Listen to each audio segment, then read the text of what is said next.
My name is Alexandra Mitchell, and I learned early in life that some sisters aren't meant to be best friends. Sophia, my older sister by 3 years, made sure I understood that from the moment I could walk. Growing up, Sophia was always the star of the family. Straight A's, student body president, champion debater, she collected achievements like others collected stamps. Our parents' pride in her was matched only by their constant disappointment in me. Where Sophia excelled in public speaking, I preferred quiet research. While she dominated social circles, I spent hours in the library, studying patterns in law and business that others overlooked. "Why can't you be more like your sister?" became the soundtrack of my childhood, playing on repeat at every family dinner, every parent-teacher conference, every holiday gathering. But what no one knew, what Sophia never noticed through her veil of superiority, was that I was building something. Something bigger than high school accolades or college acceptance letters. It started during my junior year of high school. While Sophia was celebrating her acceptance to Harvard Law School, I was quietly launching my first legal consulting business from my bedroom. Using online forums and anonymous profiles, I began connecting struggling law firms with the resources they needed to succeed.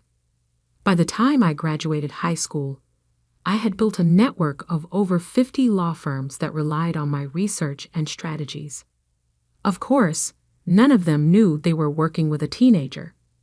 "I just don't understand you, Alexandra," my mother sighed at my high school graduation.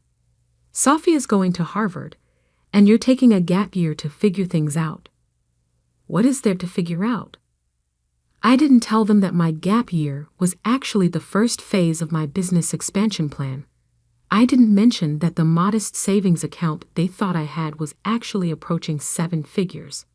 And I certainly didn't reveal that 3 of the top law firms in Boston had already hired my consulting company, not knowing they would soon be working with their star student's little sister. Sophia thrived at Harvard, of course. Every holiday break brought new stories of her success, new reasons for our parents to beam with pride. Meanwhile, I built my empire in silence. When my parents pressed me about college, I enrolled in online business courses, letting them believe I was at least trying, while I orchestrated mergers and acquisitions through my growing network of shell companies. By the time Sophie graduated from Harvard Law, I owned controlling interests in 7 major law firms across the East Coast.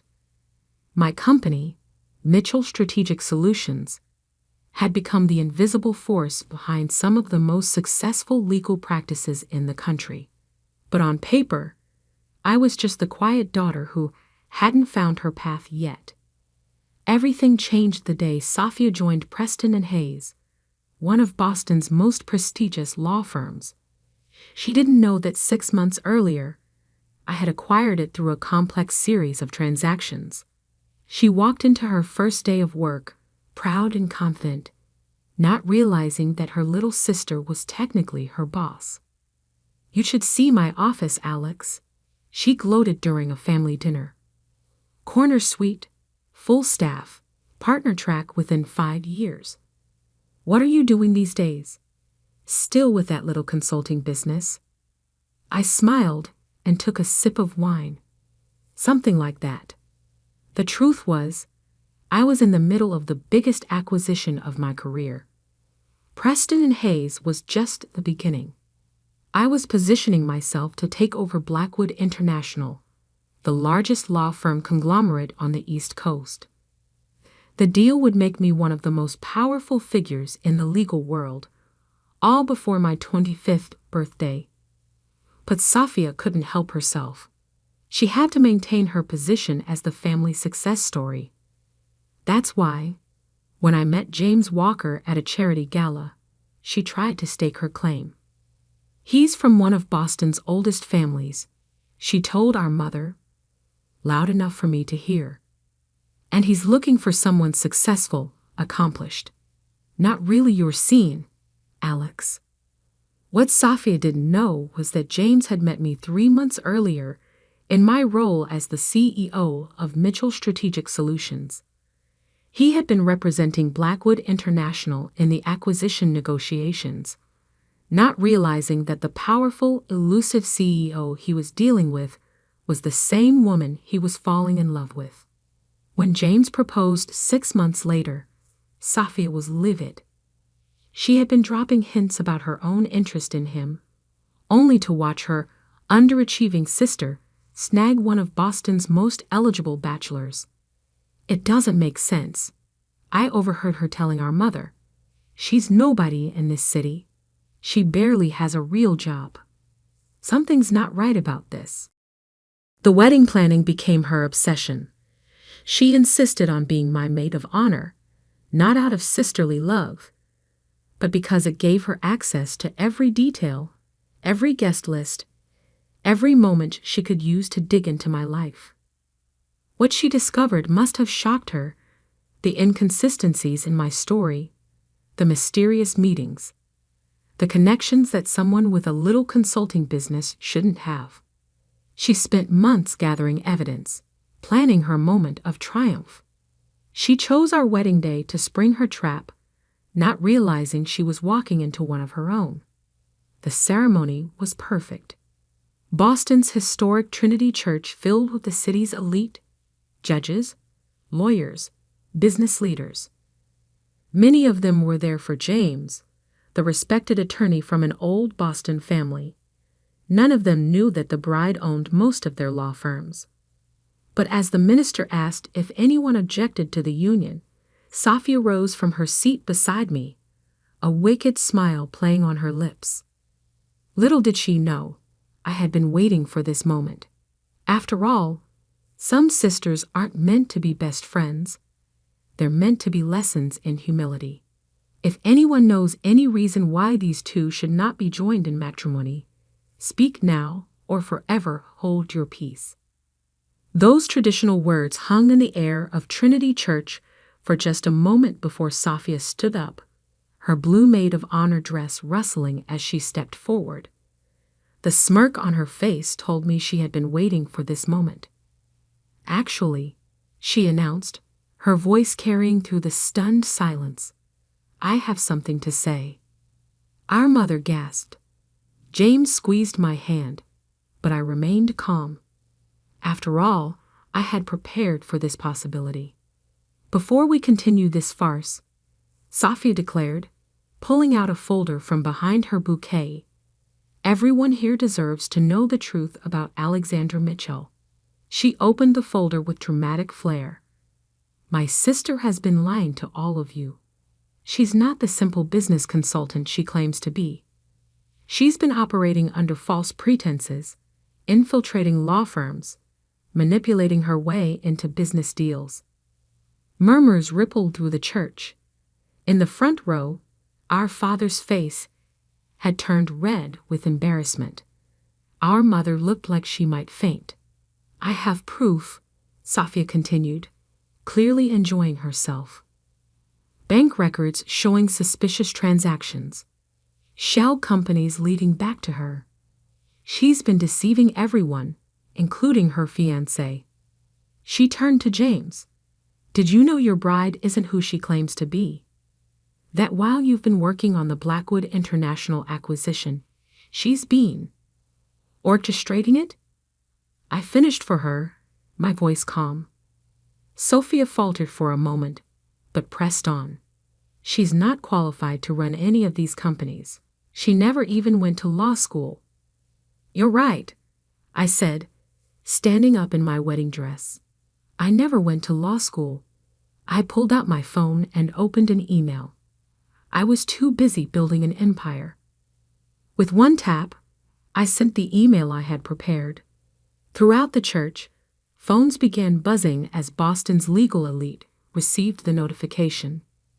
"Ladies and gentlemen," I announced, "as of this moment, Mitchell Strategic Solutions has completed its acquisition of Blackwood International. This merger makes us the largest legal services corporation in New England." Safia's face had gone pale. What are you talking about? I smiled. You're right about one thing, Safia. I'm not a lawyer. I own the law firms, including Preston and Hayes, where you've been working for the past year. The folder slipped from her hands, papers scattering across the church floor. That's impossible. You're lying. Am I? I turned to the assembled guests. Judge Harrison, would you like to confirm who owns controlling interest in your firm? Or perhaps Mr. Blackwood himself would care to explain who he's been negotiating with for the past 6 months. William Blackwood stood up from his pew. Everything she says is true. Alexandra Mitchell is the CEO of Mitchell Strategic Solutions. She's been the driving force behind the most significant legal industry consolidation in Boston's history. Sophia staggered backward. But you're my little sister. The underachiever. The disappointment. The disappointment who now owns the company where you work. I corrected her. Speaking of which, we should discuss your recent performance reviews.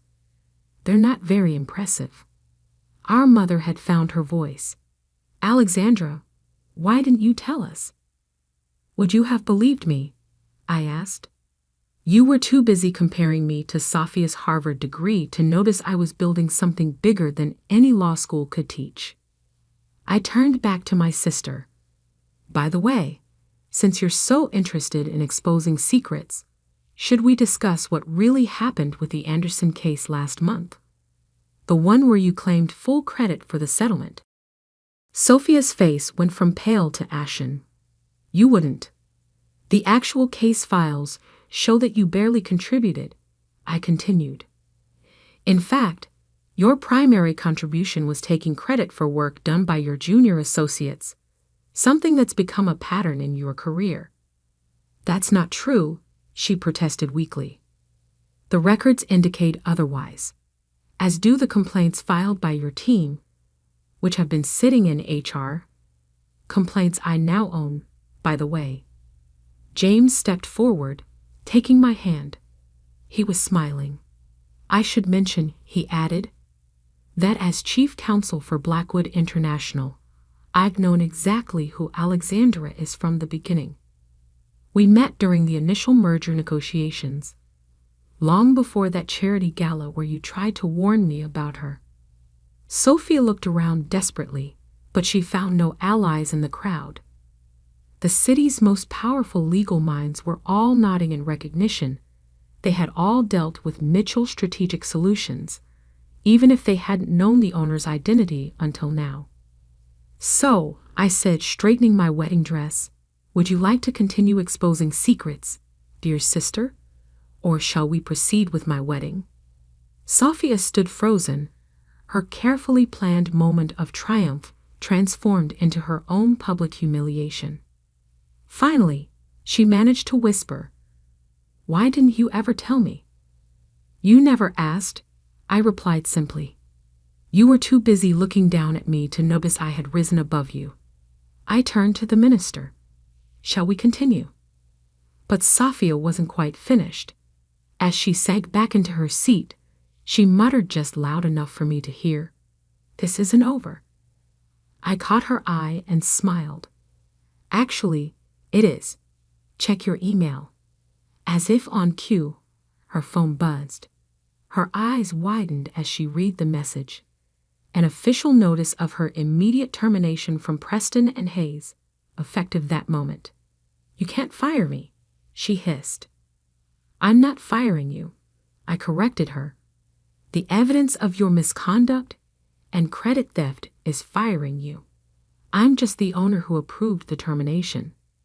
The minister cleared his throat, clearly unsure how to proceed after such drama, but I simply nodded for him to continue.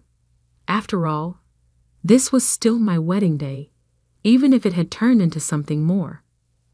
As I stood there, preparing to say my vows, I caught a glimpse of my reflection in one of the church's stained glass windows. I saw not the quiet, overlooked younger sister, but the powerful woman I had become. the woman who had built an empire while others underestimated her. And as I looked at Sophia, now sitting humiliated in her maid of honor dress, I realized that sometimes the best revenge isn't just success. It's success that no one saw coming. The ceremony continued, but the atmosphere had shifted. This was no longer just a wedding. It was a coronation. My parents sat in stunned silence, processing the revelation that their underachieving daughter was actually one of the most powerful people in the room. As I said, "I do," I couldn't help but think how fitting it was that my wedding day had become the day I finally stepped out of the shadows. After all, what better way to start a new life than by revealing your true power? But even as I celebrated, I knew this was just the beginning. Sophia's words, "This isn't over," echoed in my mind. She had always been competitive, vindictive. She wouldn't take this humiliation lying down. What she didn't realize was that I was counting on that. The reception at the Boston Harbor Hotel should have been the perfect celebration. Instead, it became the battlefield for the next phase of Sophia's war against me. I was barely through my first dance with James when my phone buzzed with urgent messages. Sophia had gone straight from the church to the media, attempting to spin a story about corporate espionage and illegal business practices. Mitchell Strategic Solutions built through deception. Read the headline she had somehow managed to plant in an online business journal. Harvard graduate exposes sister's fraudulent empire.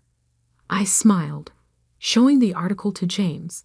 He raised an eyebrow. She really doesn't know when to quit, does she? No, I replied. She doesn't. But I was ready for this too. I nodded to Catherine, my chief of operations, who had been waiting discreetly by the bar. She immediately began making calls. Within an hour, every major news outlet in Boston received a comprehensive press package detailing Mitchell Strategic Solutions' completely legal rise to power, including all regulatory filings and compliance records. But Sophia wasn't done. As guests mingled over champagne and hors d'oeuvres, she made her way through the crowd, whispering to key figures in Boston's legal community. "Did you know she's been recording your private conversations?" I overheard her telling Judge Harrison. Every law firm she acquired, she gathered dirt on the partners first.